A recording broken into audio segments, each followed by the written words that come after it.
Hello అండి, నమస్కారం. సిరి entertainment ఛానల్కి స్వాగతం. నా పేరు రోజా.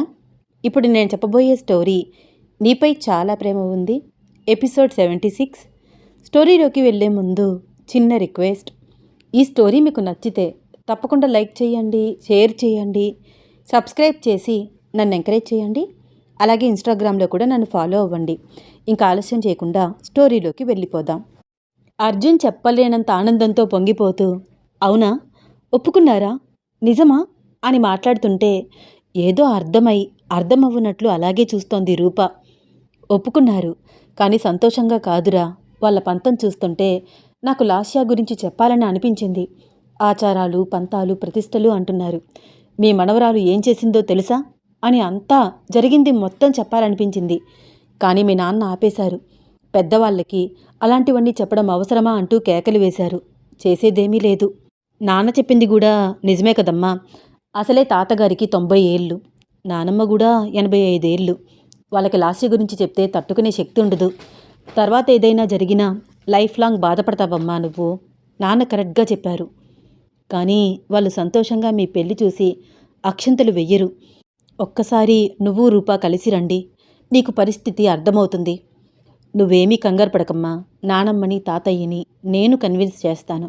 రేపే బయలుదేరి వస్తాము, సరేనా? సరేరా. లాస్యా ఎలా ఉంది? కాత్యాయిని అడగగానే లాస్యా గురించి చెప్పాలని అనిపించినా కరెక్ట్ కాదనిపించి తన ప్రెగ్నెన్సీ విషయాన్ని పెదవి దాటినివ్వకుండా జాగ్రత్త పడుతూనే బానే ఉంది, ట్రీట్మెంట్ జరుగుతోంది, ఇంకొక నెల రోజులు ఇంటికొచ్చేస్తుంది. డ్రగ్స్ తీసుకుంది కనుక కొన్ని రోజులు తనని కాప్స్ అబ్జర్వేషన్లో ఉంచుతారు. అప్పుడప్పుడు స్టేషన్కి వచ్చి సిగ్నేచర్ చేయమంటారు. రూల్స్ ఫాలో అవుతూ వాళ్ళు చెప్పినట్టు వింటే సరిపోతుంది. ఇదెక్కడి గోళరా, ఈ రూల్స్ అన్నీ ఏమిట్రా? అమ్మా, తను ఒక డ్రగ్ ఎడిటర్, చిన్న విషయం కాదమ్మా. ఈ రూల్స్ ఫాలో అవ్వక తప్పదు. కొన్ని రోజులే. తర్వాత మెంటల్గా తనని ప్రిపేర్ చేసి తన బిహేవియర్, తన యాటిట్యూడ్ అబ్జర్వ్ చేసి డ్రగ్స్ తీసుకోదని నమ్మిన తర్వాత కేసు కొట్టేస్తారు. సరే, నా కోడలి పిల్ల ఎలా ఉంది? ఇక్కడే ఉంది. మాట్లాడతావా? నాతో మాట్లాడుతుందంటావారా? అదేంటమ్మా అలా అంటావు? అంటే ఆ రోజు అంత ఖచ్చితంగా మాట్లాడాను కదరా. ఆ పిల్లని పెళ్లి చేసుకుంటాను అనే నేను నిర్ణయం మారకపోతే ఇంట్లో నుంచి వెళ్ళిపోమ్మని చెప్పాను కదరా. పైగా అదంతా రూపు చూస్తూ ఉండగానే జరిగింది. ఇప్పుడు పెళ్ళికి ఓకే అని నేనే ఒప్పుకున్నాను. ఈవిడికి మాట మీద నిలకడ ఉండదు అని అనుకుంటుందేమోరా. అమ్మా, ఏదేదో ఊహించుకోవద్దు. రూప అలా అనుకోదు. పిల్లలు లవ్ చేశారు అనగానే పెద్దలు ఒప్పుకుంటారా ఏంటి? కాన్వర్జేషన్ జరుగుతుంది కదా. చాలా జనరల్ విషయం ఇది. ఆ మాత్రం రూప అర్థం చేసుకోగలదు. ఇస్తాను, మాట్లాడు అంటూ రూపకి ఫోన్ ఇచ్చాడు. అమ్మా, మాట్లాడు అన్నాడు. రూప కొంచెం కంగారు పడుతూనే ఫోన్ తీసుకుని, నమస్తే ఆంటీగారు అంది. ఆంటీగారు ఏంటమ్మా, అత్తయ్య అని పిలు, వినాలని ఉంది. కాత్యాయిని మాటల్లో మమకారం వినిపిస్తోంది. చాలా చాలా ఆశ్చర్యంగా అనిపించింది రూపకి. అత్తయ్య అని పిలవమంటారా? అంతే ఆశ్చర్యంగా ప్రశ్నించింది. అవునమ్మా, నేనే అత్తయ్య అని పిలవమని అడుగుతున్నాను. పిలుస్తావా? మరొకసారి అడిగింది కాత్యాయిని. రూప పెదవుల మీద చిన్న చిరునవ్వు. తప్పకుండా తప్పకుండా పిలుస్తానత్తయ్య అంది ఆశ్చర్యంగా, నమ్మలేనట్లు ఫీల్ అవుతూ. ఎంతో హాయిగా ఉంది ఆ పిలుపు. అప్పుడే నాకు అత్తగారి హోదా వచ్చేసినట్లుంది.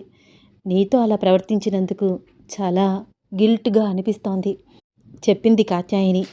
కాత్యాయిని నవ్వు విని తాను కూడా నవ్వుతోంది. మాటలు రావట్లేదు రూపకి. రూపా, రేపు నువ్వు అర్జున్ ఇద్దరు కలిసి ఇక్కడికి రండి, మాట్లాడాలి మీతో వివరంగా. అలాగే అత్తయ్య. ఆయనకి చెప్పండి, బిజీగా ఉంటారు కదా, కుదిరితే తప్పకుండా వస్తాను అంది రూప. అయ్య బాబోయ్ రూపా, అప్పుడే నువ్వు మా వాడి చేతుల్లో బొమ్మలాగా అయిపోతున్నావే. ఇలా అయితే కష్టం. వాడు నిన్ను ఆడించేస్తాడు, జాగ్రత్త. ఈ కాలం పిల్లలు ఎలా ఉంటున్నారు. నువ్వేంటి, ఆయనకి చెప్పండి అత్తయ్య, ఆయన ఒప్పుకుంటే వస్తాను అని అంత వివరంగా మాట్లాడుతున్నావు. వాడు అసలే కంత్రీగాడు, నీతో చెడుగుడు ఆడేస్తాడు, జాగ్రత్త అమ్మాయి అంది కాత్యాయిని నవ్వుతూ. రూపకి ఏం మాట్లాడాలో అర్థం కాలేదు. అర్జున్ వైపు చూస్తూ, అయితే నేను సాఫ్ట్గా ఉంటే కుదరదంటారా అత్తయ్య అంది. అస్సలు కుదరదు. మా అబ్బాయి లాంటి వాడిని లైన్లో పెట్టాలి అంటే కొంచెం స్ట్రిక్ట్గా ఉండాలి, రౌడీ బేబీలాగా తయారవ్వాలి నవ్వింది కాత్యాయిని. కాత్యాయిని మాటలు వింటూ తాను కూడా నవ్వుతోంది. అబ్బో, ఏంటి అత్తాకోడళ్ళిద్దరూ నవ్వుకుంటున్నారు? ఆ జోక్స్ ఏమిటో నాకు చెప్తే నేను నవ్వుతాను అన్నాడు అర్జున్ పక్కనే నుంచుని కాత్యాయినికి వినిపించేలాగా గట్టిగా మాట్లాడుతూ. ఒరేయ్, మాకు మధ్య 100 ఉంటాయి, నీకెందుకు? అన్నీ నీకు చెప్పాలా ఏంటి అంది కాత్యాయిని. బాబోయ్, ఒక్క ఫోన్ కాల్తో ఇంత ఎఫెక్షన్ పెంచేసుకున్నారా? నమ్మలేకపోతున్నాను. అయినా మమ్మీ, అత్త కొడలన్నాక బాగా ఫైట్ చేసుకోవాలి కదా, ఇలా ముచ్చట్లు చెప్పుకుంటున్నారేమిటి? ఇప్పటి వరకు జరిగిన ఫైట్ సీన్స్ అన్నీ ఏమైపోయాయమ్మా?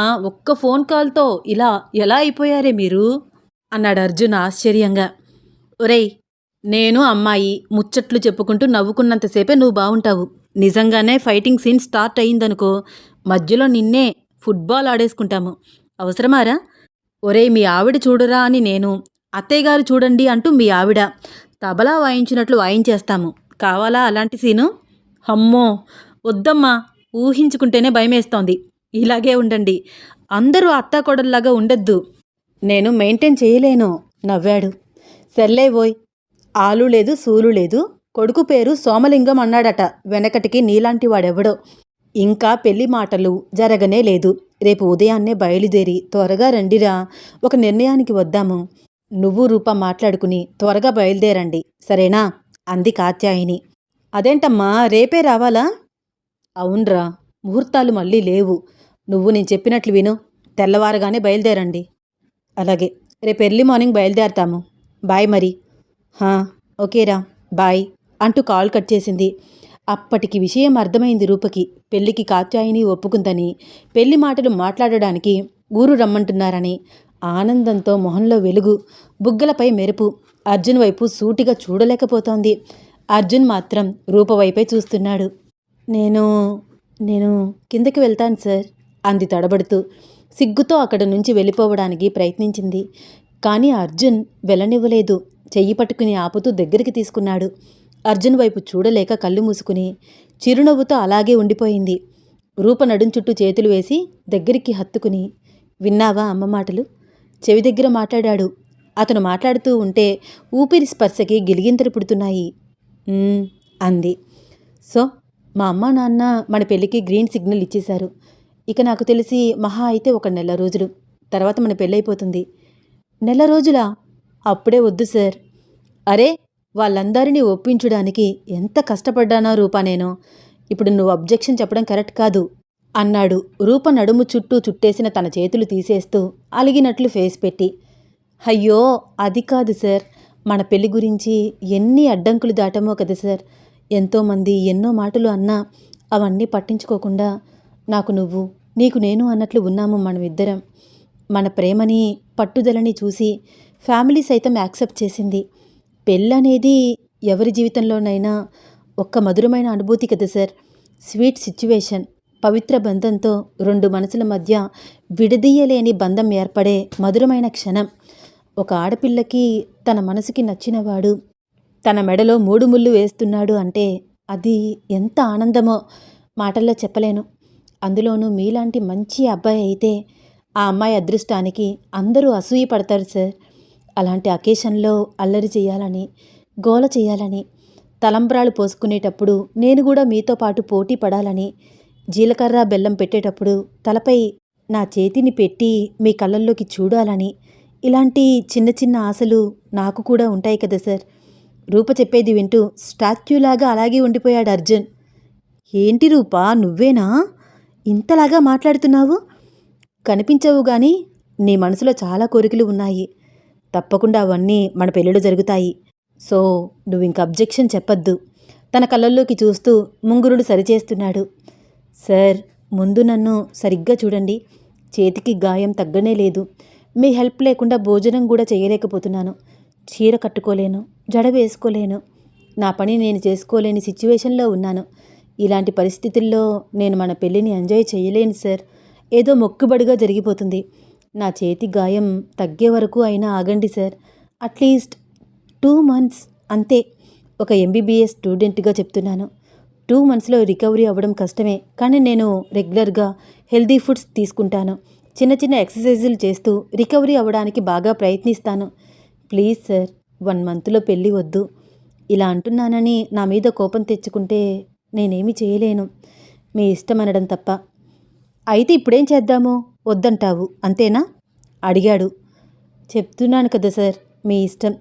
పర్వాలేదు, ఎలాగైనా పెళ్లి చేసేసుకోవాలి, ఇప్పుడే జరిగిపోవాలని అనుకుంటే ఓకే. లేదు, లైఫ్ లాంగ్ గుర్తుండాలని అనుకుంటే మాత్రం ప్లీజ్ వెయిట్ చేయండి సార్. మళ్ళీ మళ్ళీ పెళ్లి చేసుకుంటే బాగోదు కదా. చిన్నగా నవ్వింది. తన పెదవుల మీద చిరునవ్వు చూసి తాను కూడా నవ్వుతూ, ఓకే అయితే ఫస్ట్ ఎంగేజ్మెంట్ చేసుకుందాము, పెళ్ళికి కావాల్సిన ప్రిపరేషన్స్ మొత్తం పూర్తి చేసుకుందాము. నువ్వు ఓకే చెప్పగానే మెడలో తాళి కట్టేస్తాను. ఇష్టమేనా? కనురెప్పలు ఎగరేసి తన మెడ చుట్టూ చేతులు వేసి కళ్ళలోకి చూస్తూ అడిగాడు. నాకిష్టమే అని తెలిసి కూడా అడుగుతున్నారు. మీ అమ్మగారు చెప్పినట్లు మీరు పెద్ద కంత్రి అంది రూప మరొక చేతితో అర్జున్ పొట్టలో చిన్నగా గుద్దుతూ. ఏయ్, నేను కాదే కంత్రి. నా మొహం చూస్తుంటే అలా అనిపిస్తుందా? మంచివాడినే నేను. అబ్బా, మీకు మీరే కాంప్లిమెంట్ ఇచ్చుకుంటున్నారా సార్? ఏ కాదా? మంచివాడిని కాదా? ఇందాక నువ్వే అన్నావు కదా. నేనంటే మీరు కూడా అనేసుకుంటారా? నవ్వింది. అయితే ఏంటి, నేను పెద్ద కంత్రీనా? కాదంటారా? కాదు, నిజంగా. కంత్రీగాడిని అయ్యుంటే పెళ్ళికి ముందే అడ్వాంటేజ్ తీసుకునేవాడినిగా. రొమాంటిక్గా చూస్తూ అన్నాడు. అడ్వాంటేజ్ అంటే ఏంటి సార్? అమాయకమైన ఎక్స్ప్రెషన్ పెట్టి అర్జున్ చేతులు తన భుజాలపై నుంచి తీసేస్తూ అడిగింది. మరి ఏమీ తెలియనట్లు అమాయకంగా అడగద్దే. మీకన్నీ తెలిసినట్టు మాట్లాడుతున్నారేంటి? అంది తడబడుతూ దూరంగా నడుస్తూ. అఫ్కోర్స్ నాకన్నీ తెలుసు. రూప దూరంగా వెళ్ళడం అబ్జర్వ్ చేస్తూ తన వైపే అడుగులు వేస్తున్నాడు. చూడండి, మీరు దూరంగా నుంచుని మాట్లాడండి. ఎందుకిలా దగ్గరికి వచ్చేస్తున్నారు? ఏంటి, ఆర్డర్ వేస్తున్నావా? అమ్మో, ఏఎస్పీ అర్జున్ సార్కి ఆర్డర్ వేసే అంత ధైర్యం నాకు లేదు. రిక్వెస్ట్ చేస్తున్నాను. ఆగండి బాబు, ఎందుకంత దగ్గరగా వస్తున్నారు? మరి నువ్వెందుకు దూరంగా పారిపోతున్నావు? దగ్గరగా ఉండి మాట్లాడొచ్చు కదా. మీ మాటల్లో చేతల్లో తేడా వస్తుంటే దూరంగా వస్తున్నాను. ఏం చేసేస్తానని నీకంత భయం? ఏమో, మీ మగవాళ్ళని నమ్మకూడదు. ఓయ్, అందరితో నన్ను కంపారిజేషన్ చేయకే. సర్లే, ఎలాగో మాట అనేస్తోంది కదా అని ప్రొసీడ్ అయిపోతాను. అయిపోతారు. డిప్ప మీద ఒక్కటి కొడతాను. జాగ్రత్త అండోయ్. నేను కనిపించే అంత సాఫ్ట్ క్యారెక్టర్ ఏమీ కాదు. బెదిరిస్తున్నట్లు అంది రూప. ఏంటే, కొడతావా? నన్ను కొడతావా? కొడతాను. మీరు ఇలా అల్లరి చేస్తుంటే కొట్టక ఏం చెయ్యాలేంటి? గోడ వరకు వెళ్ళిపోయింది. వెళ్ళడానికి దారి లేదు రూపకి. అర్జున్ అటు ఇటు చేతులు వేయడంతో కదలకుండా స్టాచ్యూలాగా నిలబడిపోయింది. అర్జున్ ఊపిరి స్పర్శ తగిలే అంత దగ్గరగా వచ్చి రూప లిప్స్ వైపు తమకంగా చూస్తూ, నేను మంచివాడిని కాదా? ఇప్పుడు చెప్పు అన్నాడు చిన్నగా. కాదు, చాలా చాలా చెడ్డవాళ్ళు అంది రూప వస్తున్న నవ్వు కంట్రోల్ చేసుకుంటూ ఒక చేత్తో అర్జున్ని తొయ్యలేక, అబ్బా లెండి అని అంటూ. చెడ్డవాడు ఎందుకు మాట వింటాడు? అస్సలు వినడు. వాడికిష్టమైందల్లా చేస్తాడు అంటూ రూప మెడవంపుల్లో ముద్దులు చెక్కిలిగిలి పుట్టేలాగా చేశాడు. చెక్కిలిగిలి పుట్టడంతో రూప కిలకిలా నవ్వేస్తోంది. నవ్వుతూనే అబ్బా వదలండి అంటోంది. వాళ్ళ నవ్వులు కింద వరకు వినిపిస్తుంటే దీపా తాయారు అటువైపు చూస్తున్నారు. మధ్యలో వదలండి, అబ్బా వదలండి అనే రూప వాయిస్ కూడా వినిపిస్తోంది. పైన ఏం జరుగుతుందంటావు తాయారు అంది దీప పైకి చూస్తూ. నాకు మాత్రం ఏం తెలుసు అమ్మాయి గారు, పైకి వెళ్ళమంటారా? వెళ్తేనే మంచిదేమో. పెళ్ళి కాకముందే వీళ్ళు అని ఏదో అనేలోపే, అమ్మో నిజమేనండోయ్, అసలే ఈ కాలం పిల్లలకి దూకుడు ఎక్కువ. తర్వాత అబ్బాయి గారు చిన్నమ్మాయి గారు మాట పడాల్సి వస్తుంది. అక్కడే ఉండి పెద్దదానివి ఏం చేస్తుండావు అంటూ పెద్దమ్మగారు నన్ను తిట్టిపోస్తారు. అమ్మో, ఇప్పుడే వెళ్తాను పైకి అంటూ బరువు మనిషి కావడంతో చిన్నగా మెట్లెక్కుతోంది. అర్జున్ రూప బుగ్గలపై నుదుటిపై ముద్దులు పెడుతూ పెదవులు అందుకునేలోపే, అబ్బాయి గారు, అమ్మా రూపమ్మా అని పిలుపు వినిపించడంతో ఉలిక్కిపడ్డాడు అర్జున్. ఇద్దరూ తడబడుతూ అటూ ఇటూ కదిలారు. రూప గబగబా వెళ్ళబోతుంటే చెయ్యి పట్టుకున్నాడు. అబ్బా వదలండి, తాయారొచ్చింది, బాగోదు ప్లీజ్ రిక్వెస్ట్గా అడిగింది రూప. 1 మినిట్ ఉండు అంటూ. ఏంటి తాయారు అడిగాడు అర్జున్. బాబు గది శుభ్రం చేయాలి కదా, పొద్దుటాల నుంచి ఓడడం మర్చిపోయినాను, శుభ్రం చేద్దామని వచ్చాను అంది. అప్పటికి తట్టిన అబద్ధాన్ని అవలీలగా చెప్పేస్తూ. ఇప్పుడే శుభ్రం చేయాలా, మార్నింగ్ చేయొచ్చు కదా అన్నాడు అర్జున్. మరొక వైపు తన చెయ్యి వదలమని రూప గింజుకుంటోంది. ఉండవే ఒక్క ముద్దు అన్నట్లు ఎక్స్ప్రెషన్తోనే చెప్తున్నాడు అర్జున్.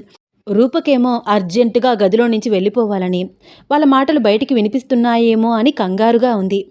అట్లా కాదు బాబు, మెట్లు మళ్ళీ ఎక్కి రాలేను కదా అంది తాయారు. సరే రా అని నిట్టూర్చి రూప చేతిని వదిలిపెట్టాడు. రూప అర్జున్ ఫేస్ ఫీలింగ్స్ని గమనిస్తూ వస్తున్న నవ్వుని కంట్రోల్ చేసుకుంటూ తాయారు ఎదురు వస్తుంటే సిగ్గుతో తలదించుకుని ఏమీ మాట్లాడకుండా సైలెంట్గా తన గదిలోకి వెళ్ళడానికి స్టెప్స్ దిగి కిందకి వెళ్తోంది. వెళ్తున్న రూప వైపు అలాగే చూస్తున్నాడు అర్జున్. పైనుంచి అర్జున్ నీడ పడుతూ ఉండడంతో తలెత్తి చూసింది. అర్జున్ ఏదో మిస్ అయిపోయినట్లు బుంగమూర్తి పెట్టుకుని క్యూట్ ఎక్స్ప్రెషన్ ఇస్తున్నాడు. వాళ్ళిద్దరినీ తాయారు గమనిస్తోంది. అయ్య బాబోయ్, ఈ పిల్లలు ఆగేటట్టు లేరు, త్వరగా లగ్గం పెట్టించేయాలి, పెద్దమ్మగారితో మాట్లాడాలి అని తనలో తానే అనుకుంటోంది. అయ్యో పాపం అన్నట్లు రూప అర్జున్ ఫేస్ ఎక్స్ప్రెషన్స్ చూసి నవ్వుతూ అలాగే స్టెప్స్పై 1 నిమిషం నిలబడింది. పోనీ కిచెన్లో ముద్దు పెట్టుకుందామా అన్నట్లు కళ్ళతోనే సైగ చేసి అడిగాడు అర్జున్. అబ్బా, అబ్బాయి గారికి ఎంత ఆశ అన్నట్లు ఎక్స్ప్రెషన్ ఇచ్చి మెసేజ్ చెయ్యండి అని చేతులతోనే చెప్తూ తన గదిలోకి వెళ్ళిపోయింది. రూప గదిలోకి రాగానే, ఏంటే రూపా, నీలో నువ్వే నవ్వుకుంటున్నావు, నీ మొహం ఎందుకని అంత బ్రైట్గా వెలిగిపోతోంది? అదేంటో నాతో చెప్పొచ్చు కదా చిన్నగా అటూ ఇటూ నడుస్తూ అడిగింది దీప. అక్క, మా పెళ్ళికి సారు వాళ్ళ అమ్మా నాన్న ఒప్పుకున్నారు, నాకు చాలా చాలా ఆనందంగా ఉంది పెద్ద పెద్ద కళ్ళు చేసుకుని పెదవుల మీద చిరునవ్వుతో వాళ్ళక్కకి చెప్పింది. కళ్ళల్లో కన్నీళ్లు తిరుగుతున్నాయి. దీప కూడా ఆ విషయం వినగానే ఎమోషనల్ అయిపోయింది. ఆనందం, పెదవుల మీద చిరునవ్వు. నిజమా? నువ్వు చెప్పేది నిజమా? చిన్నగా నడుస్తూ వచ్చి రూపని హక్ చేసుకుంది. నిజమక్క, ఇందాకే ఆంటీ నాతో మాట్లాడారు, అత్తయ్య అని పిలువు అని అడిగారు తెలుసా. నాకైతే ఇప్పటికీ నమ్మలేకపోతున్నాను. చాలా చాలా సంతోషంగా ఉందక్క. నాకు చాలా ఆనందంగా ఉంది రూప, నీ జీవితం చక్కదిద్దుకుంటోంది. కన్నీళ్ళు కష్టాలు తప్ప ఇప్పటి వరకు మన జీవితాల్లో ఏమీ లేవు. అర్జున్ సార్ రాకతో మన నుదిటి రాత మారిపోయింది, మనకి కూడా మంచి రోజులు వస్తున్నాయి. చాలా ఎమోషనల్ అవుతూ అంది దీప. దీప మాటలు వింటుంటే రూప మనసులో ఒక ఆలోచన. అవునక్క, మనకి కూడా మంచి రోజులు వస్తున్నాయి. నువ్వు నీ అంతట నువ్వు నడుస్తున్నావు, చేతులు కాళ్ళు కదుపుతున్నావు. ఇలాగే ట్రీట్మెంట్ తీసుకుంటూ ఉంటే పరిగెడతావు ఒకరోజు. అవును, నడుస్తున్నాను. ఇంత రికవరీ అవుతానని అనుకోలేదు. కానీ నా జీవితానికి అర్థం లేదు, వ్యర్థమైన జీవితం కదా. తన మాటల్లో వేదాంతం. రూపకి చాలా బాధగా అనిపించింది. ప్లీజ్ అక్క, అలా మాట్లాడకు. నువ్వెంత బాగా చదివేదానివి, మంచి జాబ్ కూడా ఉండేది. మళ్ళీ నీ చదువుని కంటిన్యూ చేయొచ్చు, జాబ్కి కూడా వెళ్ళొచ్చు. ముందు నీ ఆరోగ్యం కుదిటి పడితే అంతే చాలు, తర్వాత సంగతి ఆలోచిద్దాము. కానీ ఈరోజు నేను ప్రశాంతంగా నిద్రపోతాను రూపా. ఎంతటి చల్లట వార్త చెప్పావు. నా గురించి నీ జీవితాన్ని ఎక్కడ నాశనం చేసుకుంటావో అని అనుక్షణం బాధపడుతూనే ఉండేదాన్ని. నాకు యాక్సిడెంట్ అవ్వడంతో నీ చదువు కుంటుపడడం, కుమార్తో పరిచయం, ప్రేమ, వాడు నమ్మించి మోసం చేయడం, నిన్ను తీసుకువెళ్ళి అక్కడెక్కడో అమ్మేయడం. ఆ రోజే అదృష్టం బావుండి పోలీస్ రైడింగ్ జరిగి పోలీస్ స్టేషన్కి చేరడం. అక్కడ ఒక బాధ్యత గల ఆఫీసర్ సైతం నీ మీద అత్యాచారం చేయడానికి ప్రయత్నించడం. అర్జున్ సార్ దేవుడిలాగా నీ జీవితంలోకి రావడం, నీకు నేనున్నాను అంటూ భరోసా ఇవ్వడం. నువ్వేమో నా గురించి ఇల్లు వదిలి అర్ధరాత్రి బయటికి రావడం. మన కథంతా తెలుసుకున్న అర్జున్ సార్ నిన్ను కొట్టి మరీ బుద్ధి చెప్పి నాతో సహా మళ్ళీ మనల్ని ఇంటికి తీసుకురావడం, నిన్ను ప్రేమిస్తున్నానని వాళ్ళమ్మతో చెప్పడం, బ్రోతర్ కేసులో దొరికిన అమ్మాయిని పెళ్లి చేసుకుంటావా అంటూ పెద్ద పెద్ద గొడవలు, ఆంటీ గారు నిన్ను తిట్టడం. చిన్నగా మనం అర్జున్ సార్ జీవితంలో నుంచి వెళ్ళిపోయి వర్ధన్ వాళ్ళ ఇంట్లో తలదాచుకోవడం. అక్కడ వర్ధన్ వాళ్ళ నాన్న నీపై కన్ను వేసి వయసు తారతమ్యం కూడా మర్చిపోయి దారుణంగా ప్రవర్తించడం, వాడికి తగిన బుద్ధి చెప్పి నువ్వు బెదిరించడం, మీ స్నేహితురాలు తేజ ద్వారా అర్జున్ సార్ జీవితంలోకి నువ్వు మళ్ళీ రావడం, హమ్మయ్యా అని అనుకునే లోపే నువ్వు కిడ్నాప్ అవ్వడం, ఆ రాక్షసుడు నానా హింసలు పెట్టడం, అర్జున్ సార్ రెస్క్యూ ఆపరేషన్ చేసి నిన్ను సేవ్ చేయడం. ఇదిగో ఇప్పటికీ ఇన్ని అడ్డంకులు దాటిన తర్వాత మళ్ళీ మీ లైఫ్లో సంతోషాలు చిగిరించడం, ఒప్పుకోరు అనుకున్న పెద్దలు మీ పెళ్ళికి ఒప్పుకోవడం, ఎన్నో బాధలు పడిన తర్వాత ఇప్పటికీ నీ జీవితంలో సంతోషం వస్తోంది. ఇకనైనా మీరు సంతోషంగా ఉండాలి రూపా అంటూ జరిగిందంతా తలుచుకుని దీప కళ్ళల్లో కన్నీళ్ళు. చాలా చాలా ఎమోషనల్ అయ్యింది. అక్క అక్క అదంతా మర్చిపో, నువ్వు ఇలా స్ట్రెస్ ఫీల్ అవ్వడం అస్సలు మంచిది కాదు అంటూ కళ్ళు తుడిచి దగ్గరికి తీసుకుంది రూప. ఇన్ని బాధలు కష్టాలు ఒంటరి ఆడవాళ్ళం కాబట్టే కదా రూపా, ఒకరి అండ లేకనే మనం ఇన్ని బాధలు పడ్డాము. ఇప్పుడు అర్జున్ సార్ నీ జీవితంలోకి వస్తే ఎవ్వరూ నీ వైపు చూసే ధైర్యం చెయ్యలేరు, చూడాలన్నా భయపడతారు. భర్త అనే బంధం నీ జీవితంతో ముడిపడుతుంది. ఆనందంతో ఉప్పొంగిపోతూ మాట్లాడుతోంది దీప. తనతో చాలాసేపు మాట్లాడి కూల్ చేస్తే గాని దీప కంట్రోల్ అవ్వలేదు. మెడిసిన్స్ వేసి ధైర్యం చెప్పి అప్పుడు ఫోన్ తీసుకుని పక్కకు వచ్చింది.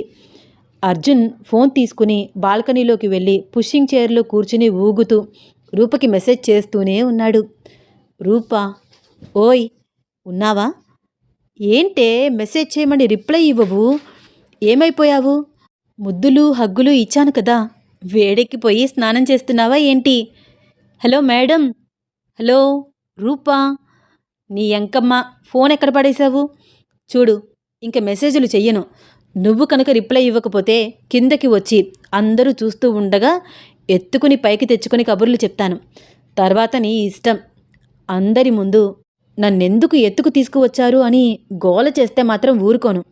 పిచ్చెక్కించుకు నాకు లాంగ్ మెసేజ్ చేశాడు అర్జున్. రూపా, 5 నిమిషాలు వెయిట్ చేస్తాను, తర్వాత నేను కిందకొచ్చేస్తాను. వచ్చేస్తున్నాను. దీపని కంట్రోల్ చేసి అప్పుడు చూసింది ఆ మెసేజులన్నీ రూప. హలో ఆగండి రిప్లై ఇచ్చింది. తాను అన్ని మెసేజ్లు చేసిన తర్వాత ఆగండి అని మెసేజ్ చేయడంతో అర్జున్కి ఒళ్ళు మండింది. ఈరోజు ఇక్కడితో స్టోరీ ఆపుతున్నానండి. మా ఇంటికి ఫ్యామిలీ ఫ్రెండ్స్ వచ్చారు, అందుకనే అర్థం చేసుకోండి. ఈ స్టోరీలో నెక్స్ట్ ఏమవుతుంది తెలుసుకోవాలని ఉందా? అయితే వచ్చే ఎపిసోడ్ కోసం వెయిట్ చేస్తూ ఉండండి. ఈ స్టోరీ మీకు నచ్చితే తప్పకుండా లైక్ చేయండి, షేర్ చేయండి, సబ్స్క్రైబ్ చేసి నన్ను ఎంకరేజ్ చేయండి. ధన్యవాదాలు.